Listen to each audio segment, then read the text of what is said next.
नमस्कार। चलिए आज एक बहुत ही दिलचस्प सफर पर निकलते हैं। एक ऐसी डिजिटल दुनिया की सैर जहां हम रोज जाते तो हैं लेकिन शायद उसे पूरी तरह से कभी समझ नहीं पाए। तो तैयार हो जाइए, आज हम साथ मिलकर इंटरनेट के हर कोने को जानेंगे। लेकिन आगे बढ़ने से पहले चलिए एक सवाल पर सोचते हैं। हम सबकी जिंदगी में इंटरनेट इतना जरूरी हो गया है, पर क्या हमने कभी सोचा है कि ये असल में है क्या चीज? चलिए इस पूरे सफर में इसी सवाल का जवाब ढूंढते हैं। तो हमारे सफर का सबसे पहला पड़ाव ये समझना कि आखिर इंटरनेट की बुनियाद क्या है। इंटरनेट को ना आप ऐसे समझिए जैसे शहरों को जोड़ने के लिए सड़कों और हाईवे का एक बहुत बड़ा जाल होता है। इंटरनेट बिल्कुल वैसा ही है, पर ये डिजिटल दुनिया का जाल है। ये वो अदृश्य ढांचा है जो दुनिया भर के करोड़ों कंप्यूटरों को एक दूसरे से जोड़ता है ताकि जानकारी यहां से वहां जा सके। यही वो नींव है जिस पर बाकी सब कुछ टिका है। अच्छा, अगर इंटरनेट हाईवे का नेटवर्क है, तो फिर ये वर्ल्ड वाइड वेब क्या है? तो सुनिए, वेब उस हाईवे पर बसे शहर, कस्बे और करोड़ों ठिकाने हैं। ये उन सभी वेबसाइट्स, तस्वीरों, वीडियोस का कलेक्शन है जो हम देखते हैं। तो सीधे शब्दों में कहें तो इंटरनेट वो नेटवर्क है जो हमें कनेक्ट करता है, और वेब उस नेटवर्क पर मौजूद सारी जानकारी है। ठीक है, तो अब जब हमें अपनी मंजिल का अंदाजा हो गया है, तो अगला कदम है अपने सफर के लिए तैयारी करना। इस हिस्से में हम उन टूल्स के बारे में जानेंगे जिनकी मदद से हम इस डिजिटल दुनिया में घूमते फिरते हैं।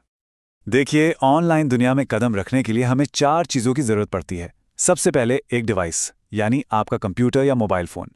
दूसरा एक मॉडेम, ये एक ट्रांसलेटर की तरह है जो आपके डिवाइस को इंटरनेट की भाषा समझाता है। तीसरा एक इंटरनेट सर्विस प्रोवाइडर या आईएसपी, जैसे कि जियो या एयरटेल, जो आपको इंटरनेट कनेक्शन देते हैं।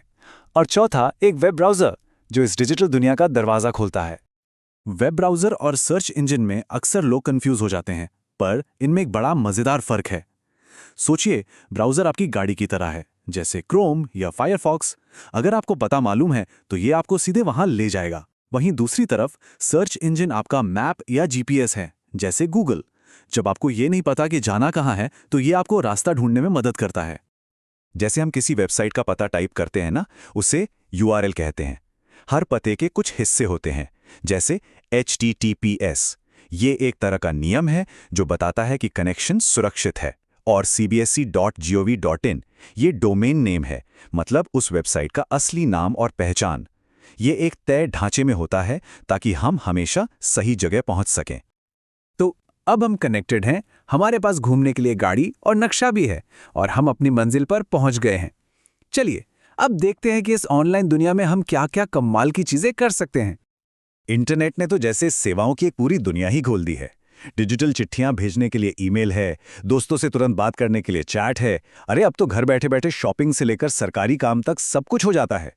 और हाँ, सीखने और मनोरंजन के लिए तो यहाँ पॉसिबिलिटीज का कोई अंत ही नहीं है। चलिए अब इस सफर के आखिरी और सबसे जरूरी पड़ाव की ओर चलते हैं। ये है हमारी गाइड बुक, जो हमें सिखाएगी कि इस ऑनलाइन दुनिया में सुरक्षित और सम्मान के साथ कैसे रहा जाए।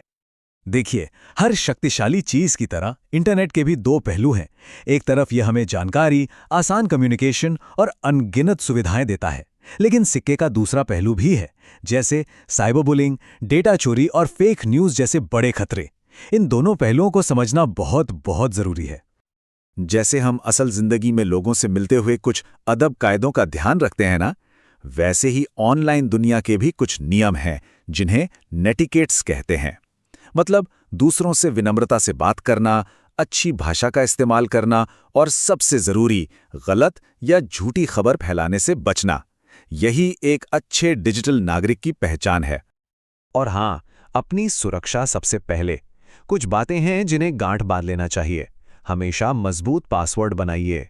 किसी भी अनजान लिंक पर क्लिक करने से पहले 100 बार सोचिए। एंटीवायरस का इस्तेमाल कीजिए और अपनी निजी जानकारी ऑनलाइन शेयर करते वक्त बहुत सावधान रहिए।